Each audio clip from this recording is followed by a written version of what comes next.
All right, Lisa. We'll just kind of chill out here for a minute, let everybody kind of jump on the live stream. This is super cool. I'm so glad you're actually here with us today. Yeah, I Um, am too. Let me just close my own Facebook thing because I think it's going to start popping a bunch of Start notifications and making a bunch of everything. noise. Yeah. Let me So we make just kind of, sure. here's how our group works, Yeah, Lisa. And yeah.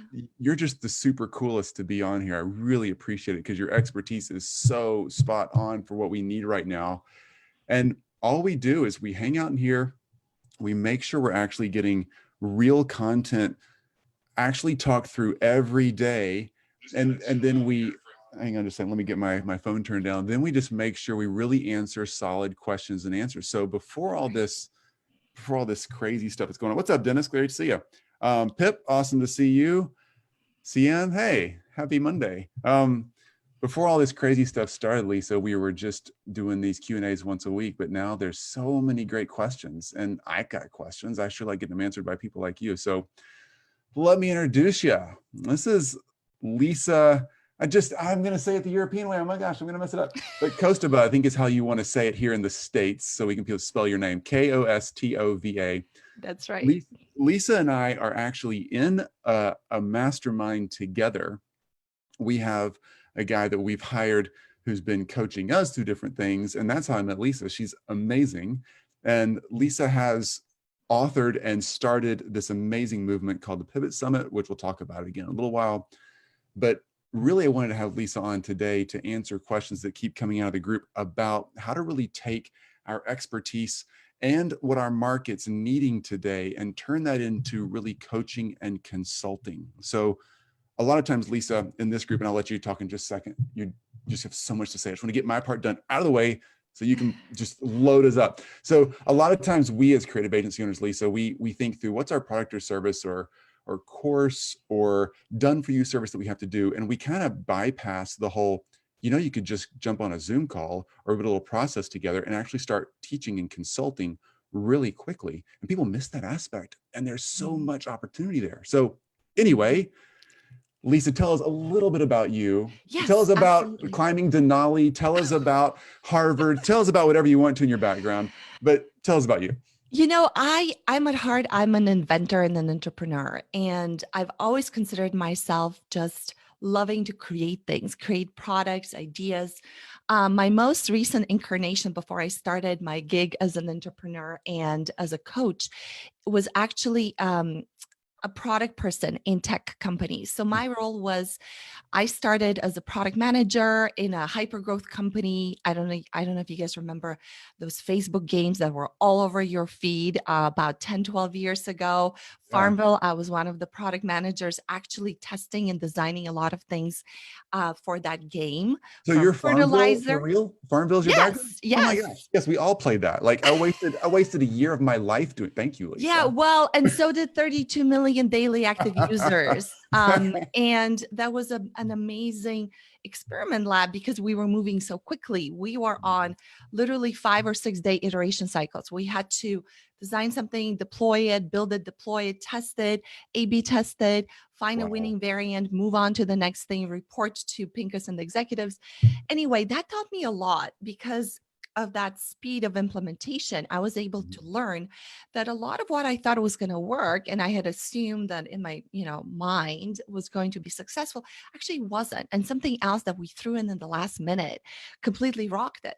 Like Huh. I remember the first time um we made over $1 million in a day. And I'm talking about selling pixels, That's so selling awesome. little pixels. Actually, this was the second time. The first time they took us to Vegas, handed us $800 of cash per person, and we just had a blast over there.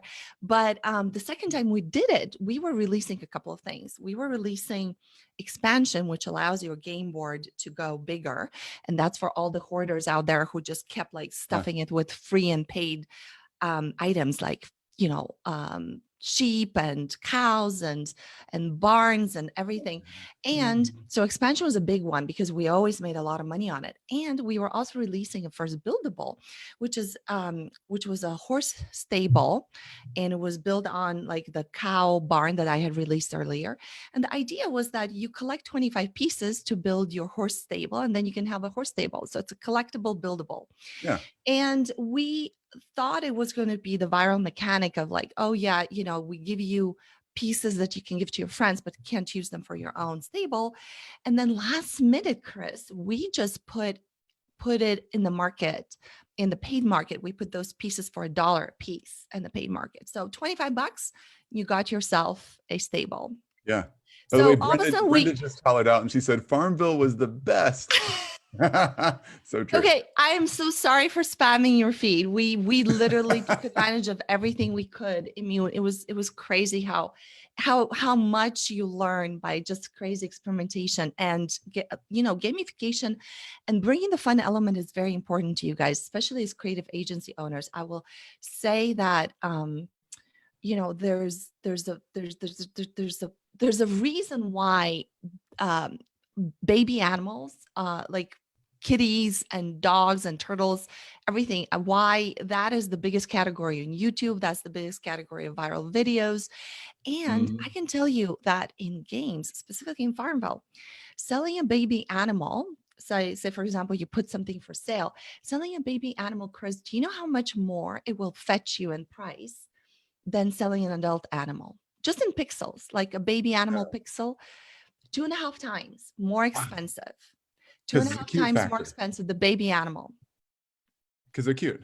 Yeah. Yes. And we learned that because for one, the first Thanksgiving, we released the baby turkey, which was supposed to mature when you click on it into an adult turkey.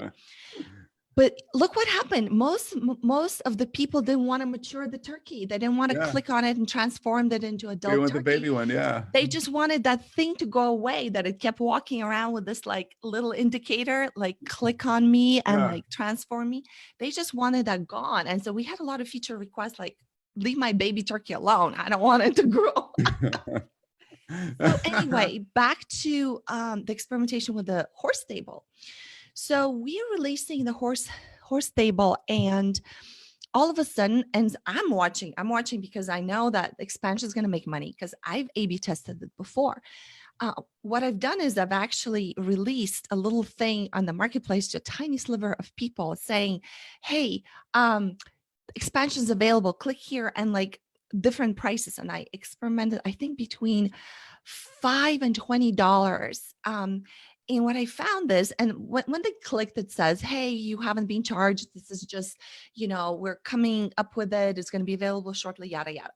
Anyway, give us a price curve. And Chris, that price curve was vertical. So no matter what price you put, at least in the range that I tested, the same percentage of people would buy expansion. So I'm like, oh, great. I didn't test a high enough price. This is a huge thing for you guys as well on the creative agency side. When you're thinking about pricing your products, a lot of times you don't understand that for some of the categories of the things that you do, it's a necessity for the business. And so it's almost like a vertical price curve, of course, within bounds, but don't sweat. Like, is it going to be like, are you going to charge $500, $1,000, like $1,500? Honestly, like, do your own price test if you want. Um, Find a creative way to like do it. I have some ideas, but honestly, like what I found is a vertical price curve. So I went in with, I think the highest price I just was 20. So I think we went at 30 or 35 US dollars. And again, same thing, 5% of people bought it. And so just like printing money, like a Yeah. tiny little For A/B real. test, like all of a sudden, like more than doubles the revenue. So I'm watching the revenue chart and it goes completely bonkers, goes bananas. Like all of a sudden we start printing cash. I'm talking about hundreds of thousands of dollars an hour. Wow. Wow. And I'm watching it, I'm like, and then I'm running, because we had all these complicated like tracking metrics. I mean, you guys are dealing with Facebook pixels and everything, and believe me, I know, like it's hard to like tease things apart and make sense of things. So we're pulling this thing, and I'm understanding that like the the expansion is only a small portion of it. I'm like, where is this money coming from? Hmm. And then we run, and then we're looking at what's driving the money, and it's all the parts. It's all the parts to the horse stable that we last minute put in there. So Interesting. all the people that were just hungry to get this thing on their board, that were like wanted it immediately, went up and they bought, because we were selling like currency. So you Mm-hmm. had to first buy currency with real money. Then you went and actually deploy the currency. And the beautiful part is that they were all going out there and buying, I think the package was like 40 Farmville cash or 50 Farmville cash. So they had to buy an even bigger package. So they loaded up on currency. Hmm. They deployed a lot of it to buy the $25 worth of Yeah. stables parts. But that was such a huge surprise. All of a sudden we were like, wow, we didn't anticipate the that behavior and that demand to be there for speed of having it. I want this now. And I have Yeah. perceived value. So I want to pivot that straight into some questions we get all the time, and you're an expert on this. So coaching and discovering your market go hand in Mhm. hand. You can't coach if someone doesn't have a coachable need, right? Yeah. So you're helping a lot of people right now figure out what that need is and what that market wants, like Yeah. pieces to the stable in that Farmville scenario, to Yeah. connect that to their knowledge base so they can start making money coaching using their expertise. So Yes. how do we kind of talk through that pivot? How do you go from figuring out Yes. your market's need to figuring out what you can coach about? Absolutely. So it actually, I'll kind of go back to my own experience. When I took a break from the tech world, and I had been like building products in all kinds of scenarios. I built tons of products for companies as well. So I was building products for Facebook and Amazon and a bunch of the big tech giants on the recruiting side. I was Mhm. building products for consumers. But anyway, so I took a break, and I first started thinking about doing my own thing, becoming a coach and consultant. And the first thing that I discovered that was available in the marketplace was a bunch of people showing me how to do funnels. So whether it's Jeff Walker with the product launch funnel, whether it's Shanda Sumter with the summits, whether it's Russell Brunson with all kinds of Mhm. sales letter funnels, front end, everybody is showing you how to sell things. I'm like, okay, great. I'm sure they'll have a process of actually figuring out what your product is and services if you don't know yet. And I, invested in a lot of them, and they were great. I'm a believer in the power of marketing and funnels. But I had a problem, Chris, and I had the problem that I myself hadn't gone through the step of figuring out who my client was, what I was coaching on, what my coaching Mhm. offering was.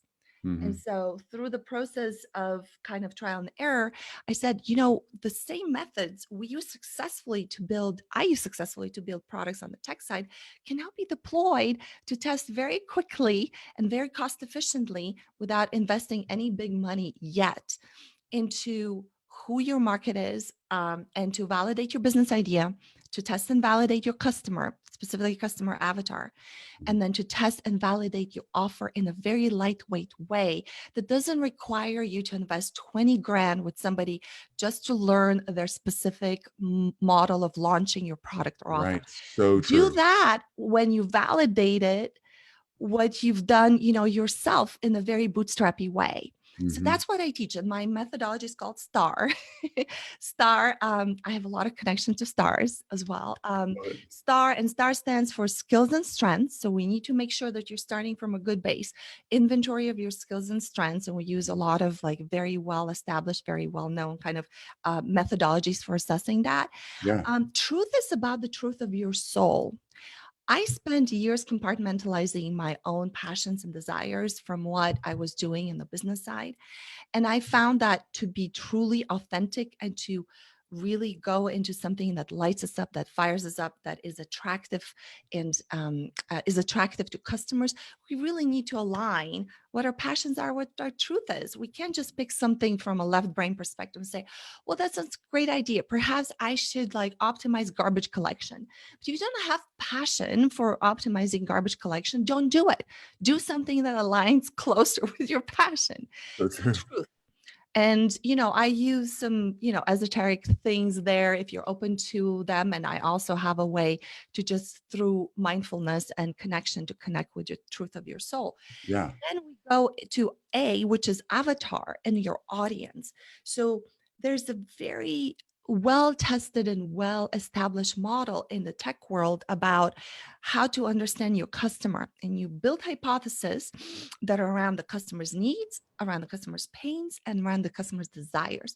Each one of those has subcomponents that are very important because you have emotional needs, Chris, for something, but you also have a functional need. You have your own definition of whether something works or whether it doesn't. You have your own way of defining what the value is of something that you're receiving or paying for. And as entrepreneurs, as a coaches, we need to be very intentional in understanding what that is for our target customer.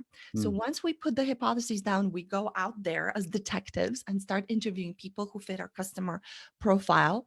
And there's a whole process about brainstorming that's based out of a lot of strategies that companies like IDEO deploy in figuring out like which idea to pick to try then and validate. So Yeah. you go out with an idea, you validate it very quickly through customer interview, through customer feedback, real customer feedback. I show you how to pull not just what they're saying, but actually the words, Chris. You get a Mhm. gold mine if you know how to listen to your customers. So You true. get the gold mine of not just what they're saying, but the actual words that they're using. So Hmm. then you can take a long list of words that they're actually saying, what's Hmm. going on in their head. Use that for your copy, Yeah. package it, go with that to your creative agency, to some of you guys. Like, how would you like it, Chris, if I showed up as a potential customer? Now you're going to run my Facebook ads. And I told you, I know who my customer is. I validated it. I've done a few sales on this like lightweight product or idea. I've done this through, my LinkedIn, through Facebook, through like working my own network in a very, very organic way.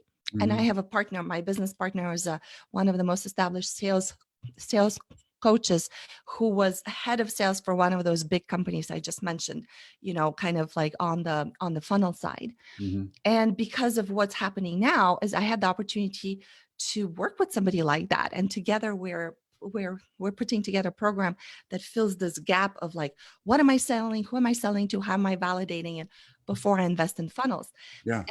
And what's interesting is the question I'm asking you is, how would you like if I came to you as a creative agency owner and I said, I know not just who my customer is.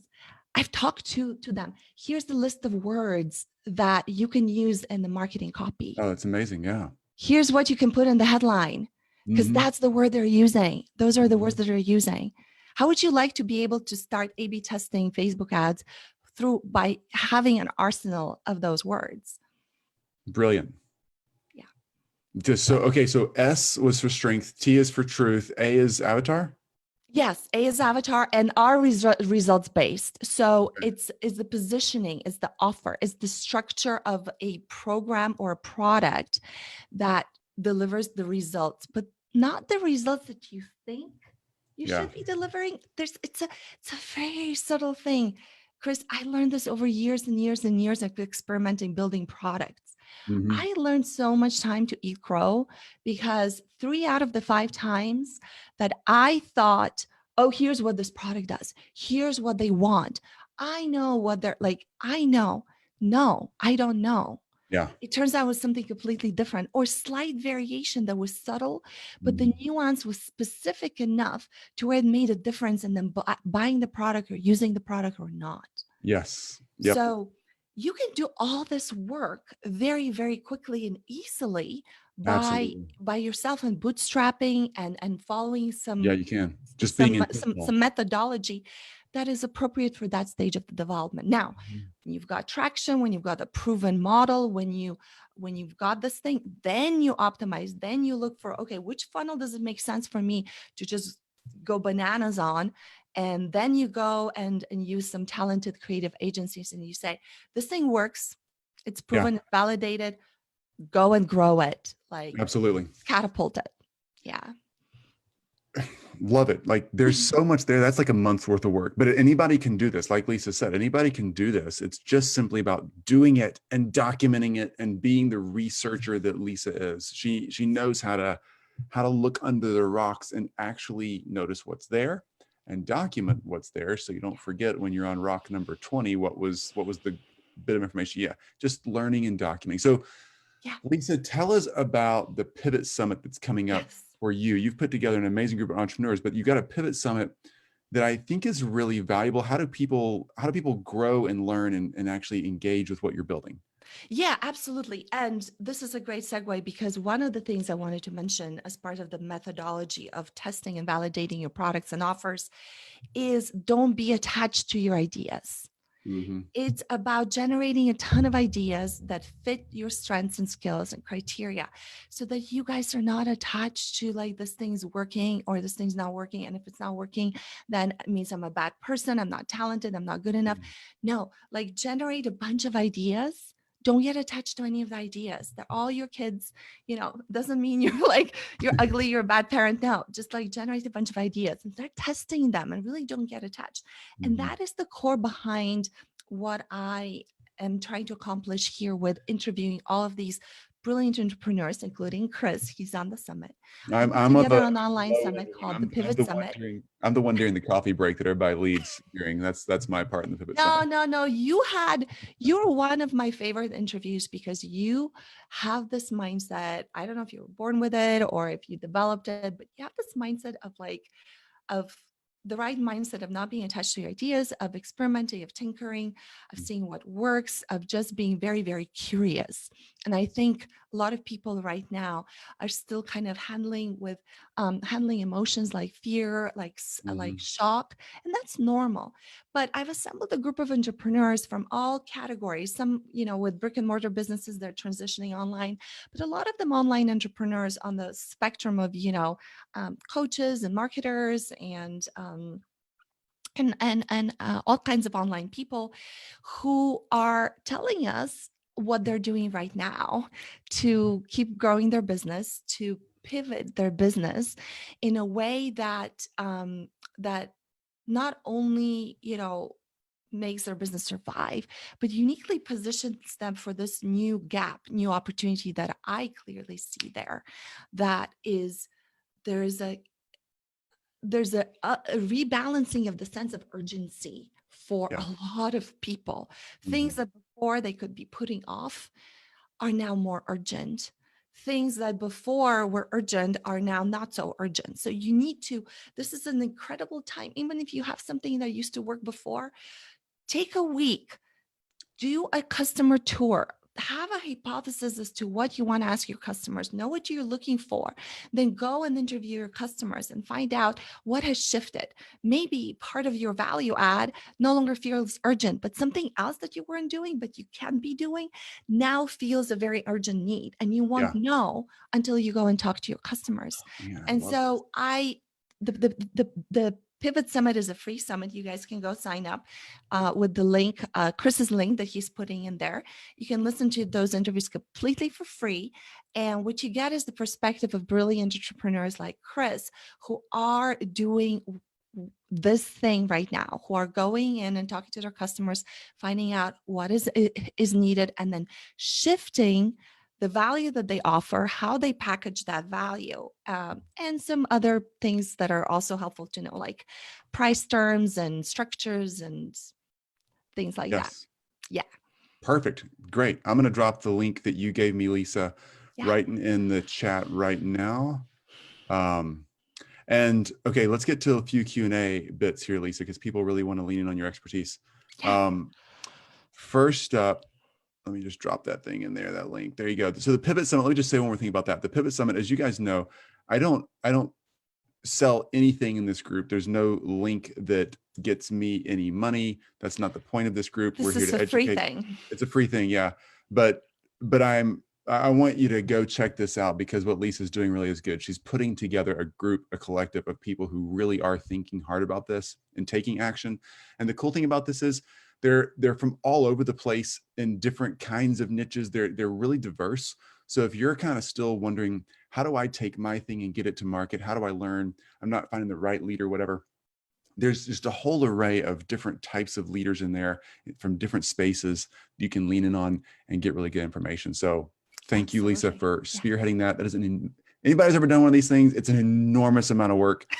Lisa, just your servant heart and your willingness to just reach and do good for people It's just fun. shines through in It's a this. fun process. It's part of my own surveying the market. You're killing it. Love it. Okay. So pivot with the change, Chris Collier says. Yes, Chris, absolutely. Chris Collier also said, just love this info. He thinks you're fantastic. Lisa, thanks for being here. Welcome, Brenda. Good to see you. Great to see you, David. Emma, awesome. Glad you're here. And Dennis has a question. So how do you, going back to those, getting those keywords to really to use that your market has actually said, they're saying the things that you need to use in your marketing messaging. How do you get his question is, how do you get those words? How do you actually Yeah. ask the questions, harvest those and Yeah. have them Yeah. on a piece of Yeah. paper? Yeah. Absolutely. So, to give you a quick tip without giving you the whole kind of methodology and the process and everything that's part of my method, the quick tip is learning how to, and there's mindfulness exercises I would encourage you to like do.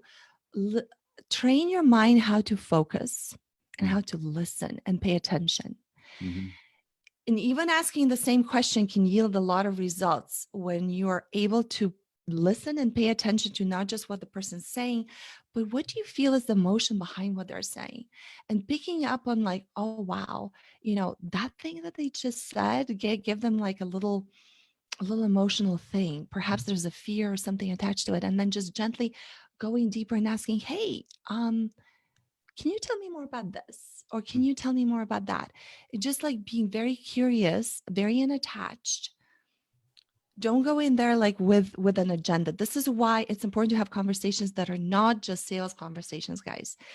It has parts of the conversation that you would normally do in an amazing discovery call, but you should be having discovery calls without the closing and the sales component to really train your mind how to be present and not just tracking constantly, okay, where am I now in the kind of presenting the offer stage?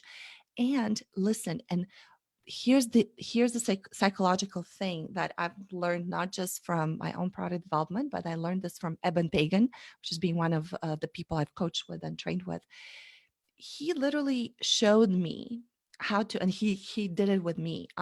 He showed me how repeating the same exact words that I had said back to me, like how that made me feel heard. It's a weird thing.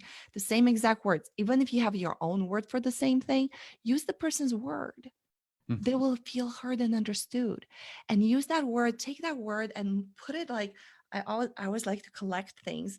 Put it like on a put it on a list somewhere. And as you talk to your customers, start putting words that they're using to describe their problems, their desires, how they value things. Put those exact words in like a collection. Start collecting vocabulary words. English is Mm-hmm. my third language, and I love learning language and learning specific words that we use. And it's very, very interesting. So you almost start collecting words, and maybe with a check mark, put a check mark next to a word. How many of your customers you've spoken to have used it? And you'll see these like words that start like collecting check marks. Those are your keywords. And the more emotionally charged there are, the more they carry meaning. I'll give an example, a very simple example that was like not even, like something. So one of my clients is a parenting coach and she works with babies and their parents. And she had this thing called the eye roll that other moms do when they judge a mom for being a bad parent. The eye roll became a like very important word that she, has used in her emails, and then just like the eye roll. The eye roll is like a vocabulary. It's a word that means something to those moms. Mm-hmm. And so catching the word eye roll was again part of this process. So you're going to be catching words that are like little lights come Mm-hmm. on for your customers when you use that word. It becomes a magic word. Speak a collector magic words of your customer's language. With regards to what you're, selling and serving them with. Yeah. That is good advice right there. That is really, really good advice. I love the way you're capturing them, being a collector. That's a great, great way to think about that. A collector of your clients' words, and then even starring them, prioritizing them, just indicating the ones that are really, really common and using the exact language your customers use. Yeah. Man, that's Absolutely. good. It's really, really good. Thank you. Yes. So I tell you, Dennis says, excellent. Awesome. Let me just scroll through and make sure we didn't miss anything else. There's one more question. Somebody just private messaged me, and while you're answering that, I'll just scroll through the other comments in here to make sure I didn't miss anybody. How do you create? This is great. I love this. How do you create a virtual summit? How do you create a virtual summit? It just Well, takes like 5 minutes, right, Lisa? Super easy. yeah. It's one of those funnels that, like, you would go to somebody like Shanda Sumter or somebody to like learn. And, if your audience, Chris, is awesome because I know they can pick something up and run with it. Honestly, the actual formula is not that hard. It's very simple. You find collaborators on the topic that you want to do a summit with, Yep. and make sure that they have audience that they will promote the summit to, and everybody pulls their audiences. Make sure that the topic of the summit is something value add to everybody else.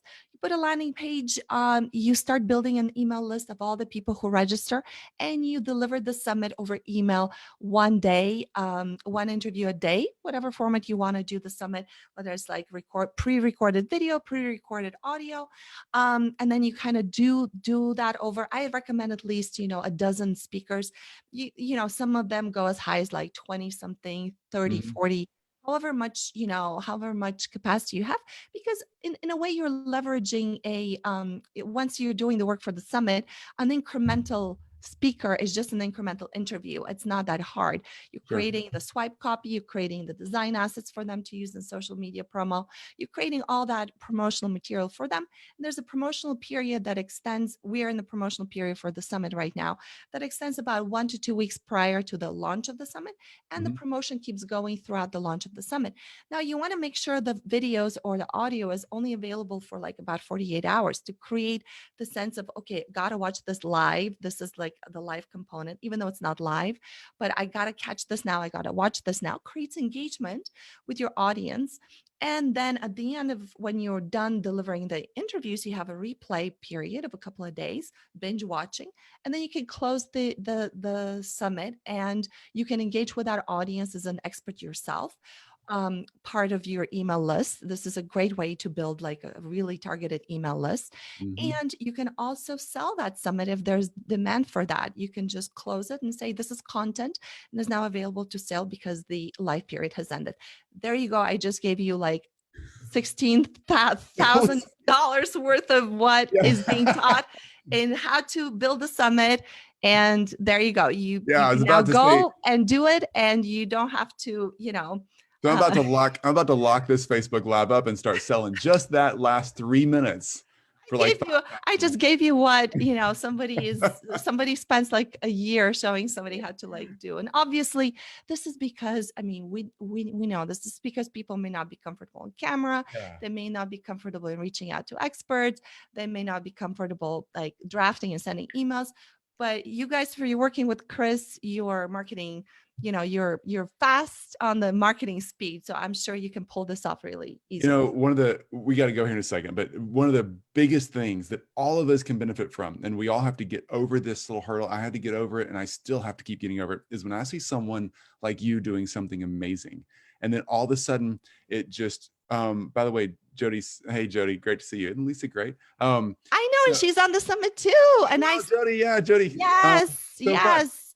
So, the one things we can learn from, as you see someone in your market like Lisa, who's just talking and just laying this thing out. She just dropped in like 3 years of work and education just in figuring out a summit right there in 3 minutes.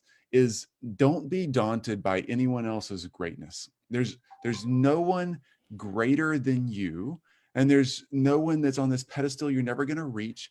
No. Just set your mind to doing it and follow. If you want to do a summit, follow in Lisa's steps. Attend her summit and get to see the content that's there. It's amazing, but also learn how it goes. Like, Yeah. Be a student of the people that you see in leadership, and you will figure out how to do some super cool stuff. So, man, Lisa, so much value here. I should so freaking sell this one. Still for free.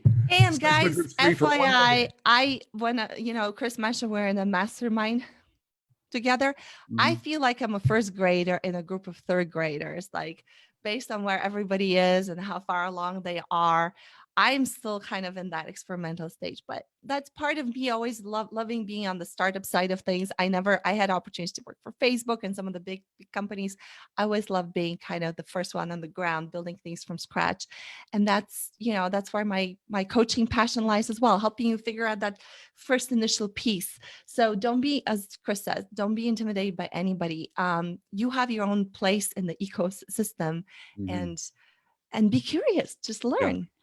Yes. Learn and do. Do it. Don't just learn. Do it, do it, do it. Do it. Okay. Lisa, thank you again and again and again and again. This interview, I'm sure, will go on and on and on and keep being watched. Brilliant time with you. Appreciate your investment. Thank you for answering our questions. Thank And we can't wait to you. see you and all your friends in the summit. That'll be super fun. Absolutely. Bye, Okay. guys. Have an amazing day. All right. Thanks, Lisa. Bye bye.